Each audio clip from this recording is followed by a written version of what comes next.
Hello बच्चों, चलिए प्रश्न को देखते हैं। प्रश्न है, सबसे बड़े आवृतबीजी पौधे का उदाहरण दीजिए।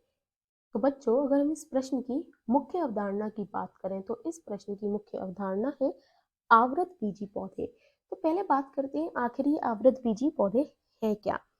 यह है पादप जगत के यह है पादप जगत के पादप जगत के सबसे सुविकसित सबसे सुविकसित सबसे सुविकसित सबसे प्रभावशाली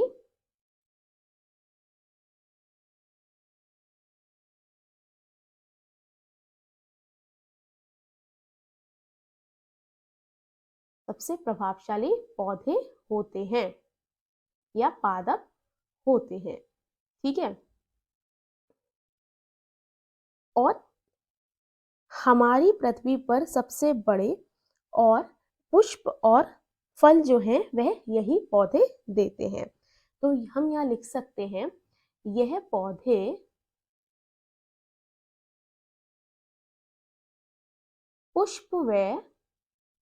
पुष्प एवं फल सहित होते हैं।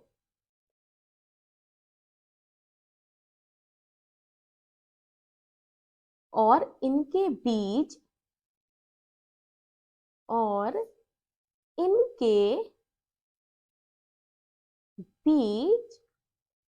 आवरण में रहते हैं।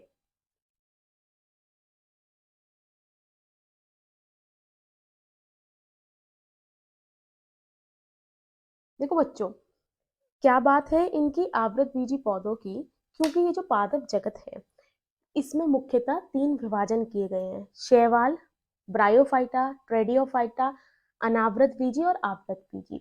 तो इनमें सबसे ज्यादा सुविकसित और प्रभावशाली पौधे होते हैं आवृतबीजी। ठीक है। इनमें पुष्प भी आते हैं और फल भी आते हैं। साथ ही साथ इनके जो बीज हैं उनमें आवरण होता है, उनके चारों तरफ एक आवरण होता है। अगर हम बात करें सबसे बड़े पौधे की, तो वैसे तो अगर देखा जाए तो आवृतबीजी पौधे जो है वह ज्यादातर बड़े ही होते हैं। लेकिन सबसे बड़े अगर आवृतबीजी पौधे की बात की जाए तो वह है ऑस्ट्रेलियाई नीलगिरी। तो हम यहाँ लिखेंगे बड़ा सबसे बड़ा आवृतबीजी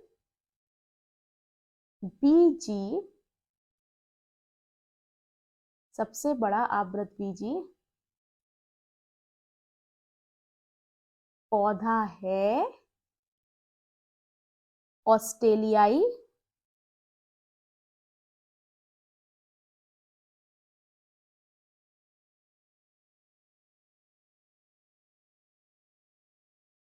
ऑस्ट्रेलियाई नीलगिरी।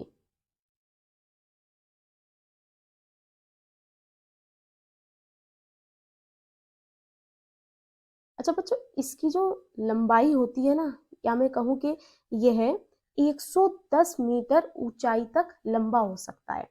तो बच्चों, यह पौधा 110 मीटर ऊंचाई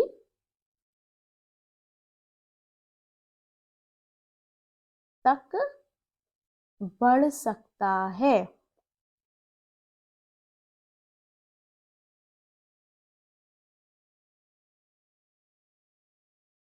ठीक है बच्चों।